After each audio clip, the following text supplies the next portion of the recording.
2026 সালের হজকে সেরা হজ হিসেবে বিবেচনা করেছে সৌদি সরকার।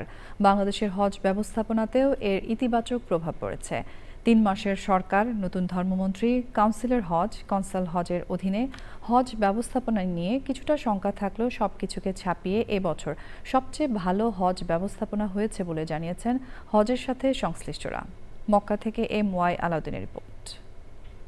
হজের দীর্ঘ সফর শেষে হাজিরা ফিরে যাচ্ছেন নিজ গন্তব্যে।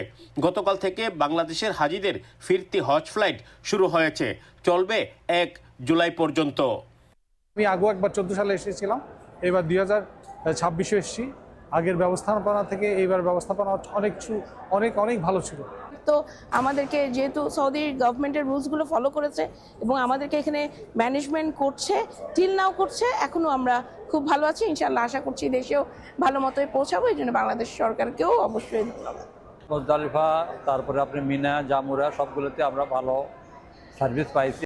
নির্ধারিত সময়ে হাজিদের নিয়ে জেদ্দার কিং আব্দুল আজিজ বিমানবন্দর থেকে সৌদিয়া, বিমান বাংলাদেশ ও ফ্লাইনাসের ফ্লাইটগুলো যথাসময়ে ছেড়ে যাচ্ছে বলে জানিয়েছে অপারেটর সংস্থাগুলো। কার্যক্রম শুরু হয়েছে অলরেডি, যদিও মক্কা অফিস সৌদি গভর্নমেন্ট কর্তৃক ওপেন করা হয়নি, 2 তারিখ ওপেন করা হবে। তথাপিও আমরা আজকের থেকেই আমাদের কার্যক্রম শুরু করে দিয়েছি। আমরা আমাদের হাজিদের স্মুথলি দেশে ফিরানোটাকে আমরা প্রাধান্য দিয়ে আমরা আমাদের কার্যক্রম চালিয়ে যাচ্ছি। প্রধানমন্ত্রী তারেক রহমানের নেতৃত্বে 3 মাসের একটি সরকারের অধীনে ধর্মমন্ত্রী, কাউন্সিলর হজ, কনসাল হজ সকলেই প্রথমবারের মতো হজ ব্যবস্থাপনার মতো গুরুত্বপূর্ণ দায়িত্ব পালন করছেন। তারপরও সেরা হজের অংশীদার হতে পেরেছে বাংলাদেশ। বাংলাদেশের হজ ব্যবস্থাপনা অতীতের যে কোনো বছরের চেয়ে অনেক ভালো হয়েছে।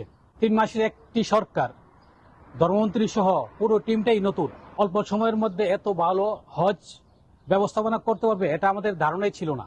কোনো প্রকার বিড়ম্বনা ছাড়াই হজ সম্পন্ন হওয়ায় পরম করুণাময়ের কাছে কৃতজ্ঞতা প্রকাশ করেন ধর্মমন্ত্রী। সুষ্ঠু হজ ব্যবস্থাপনায় সহযোগিতা করার জন্য প্রশাসনিক দল, মক্কা হজ মিশন, রিয়াদ বাংলাদেশ দূতাবাস, জেদ্দা কনসুলেট সহ সকল অংশীজনকে ধন্যবাদ জানান তিনি। আল্লাহ দয়া করছেন।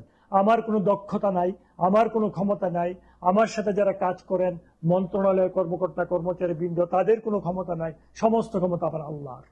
3 মাসের মধ্যে একটা হজ ব্যবস্থাপনাকে সম্পূর্ণ রূপ দেওয়া, এটা জাতিকানিকতা না। পবিত্র মক্কা থেকে MY আলাউদ্দিন, চ্যানেল আই।